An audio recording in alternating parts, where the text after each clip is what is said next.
जी हमने कल देखा कश्मीर पहलगाम में जो भी हुआ। महाराज जी हम यहाँ पे जाति और भाषा पे लड़ते रह गए और उन्होंने वहाँ पे हमारे धर्म के आधार पर इतनी हिंसा कर दी। तो महाराज जी इसमें हमारा क्या कर्तव्य, हम किस तरह से एक हो सकते हैं और क्या इंसानियत का कोई धर्म नहीं होता? देखिए, अगर हम अपने देश की रक्षा करने के लिए लगातार लगे रहते हैं, आतंकवाद के लिए आचार्य भगवंत कहते हैं आतंकवाद शरीर में नहीं पलता, दिमाग में पलता है। अब दिमाग में किसी के आतंकवाद फीड किया गया होगा। फीड करने वाले जितने भी लोग होंगे वो पढ़े लिखे लोग होंगे और उन्होंने धर्म के नाम पर जिहाद छेड़ करके और चुन चुन करके सिर्फ हिंदू हिंदू हिंदू शब्द के पीछे रह करके मारने की कोशिश करी। ये एक पॉलिटिकल ड्रामा है, पॉलिटिक्स है इसके पीछे, ऐसा मुझे लगता है। राजनीतिक दांव पेच होते हैं, कुछ और काम करना पड़ता है, आदमी का ध्यान डाइवर्ट करने के लिए कहीं का कहीं कुछ करा देते हैं। इनसे पूरे देश के लोगों को बचने की ज़रूरत है। आज पहली बार बहुत दिनों बाद ऐसा सुनने में आया कि आतंकवादियों ने सामान्य नागरिकों को मारा। अभी तक पुलिस वालों से आतंकवादियों की लड़ाई होती थी, इस बार सामान्य लोगों को मारा। जैसे ही मारने की खबर मैंने सुनी तो मुझे लगा कि क्षेत्र के निमित्त से भी हिंसा होती है। तो वो क्षेत्र ऐसा है जहाँ प्रकृति तो सुंदर है लेकिन वो हिंसा में निमित्त बनता है। ऐसे क्षेत्रों में जाने के लिए अब आदमी को सोचना पड़ेगा।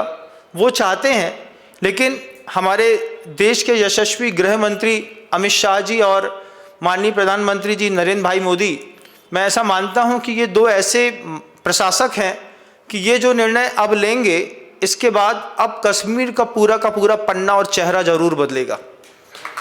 क्योंकि अगर युक्ति है ही सठम साठे समाचरित, तो ये बहुत अच्छे से नरेंद्र भाई मोदी को भी आती है, अमित शाह जी को भी आती है। मैं ऐसा मानता हूं कि अजित जी डोभाल, नरेंद्र भाई मोदी और अमित शाह, इन तीन की तिकड़ी इस पूरे के पूरे संघर्ष में एक बड़ा सुदृढ़ विराम लगाएगी। आज इस तरीके की 27-28 परिवारों में इस तरीके की हत्याएं हुई हैं, 4-5-7 लोग आतंकवादी रहे होंगे। भारतीय फौज की ड्रेस को लेकर के उन्होंने उसी को पहन करके और पूछ करके गोली मारी। बहुत निंदनीय कृत्य है, ऐसे कृत्य के लिए कायराना हरकत है। उनकी भी अगर छाती में दम है तो वो सीधा एक बार भारतीय सेना से मोर्चा लेके देख लें, 15 मिनट भी टिक गए तो बहुत बड़ी बात है। छिप करके तो कोई भी किसी को मार देता है, सामने के सामने अगर वार करेंगे तो ये जितने आतंकवादी हैं भारतीय सेना के सामने 20 मिनट नहीं टिक पाएंगे। इतनी स्मार्ट है भारतीय सेना। लेकिन इस तरीके के छलिया लोगों को भी मैं ऐसा मानता हूं कि भारत के शीर्ष पर बैठे हुए लोग जरूर कड़ी कार्यवाही करेंगे, होनी चाहिए।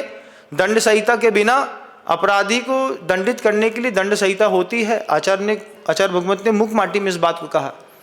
अब यह धरती आतंकवाद को सह नहीं सकती, बहुत हो गया आतंकवाद सहते सहते। अब आचार्य जी ने मुख माटी में कह दिया है, अब तो पक्का निर्णय है, या अस्तित्व या तो उसका रहेगा या हमारा रहेगा। एक बार मिट लेते हैं, या तो हमारा अस्तित्व बचेगा या आपका अस्तित्व बचेगा, लेकिन ये तो तय है कि दो में से किसी एक का अस्तित्व रहेगा। उसके लिए नरेंद्र भाई मोदी से बहुत उम्मीदें हैं, बहुत दर्द है साधु समाज में भी और पूरे हिंदुस्तान में भी। उस दर्द से मुक्त करेंगे नरेंद्र भाई मोदी, अमित जी शाह।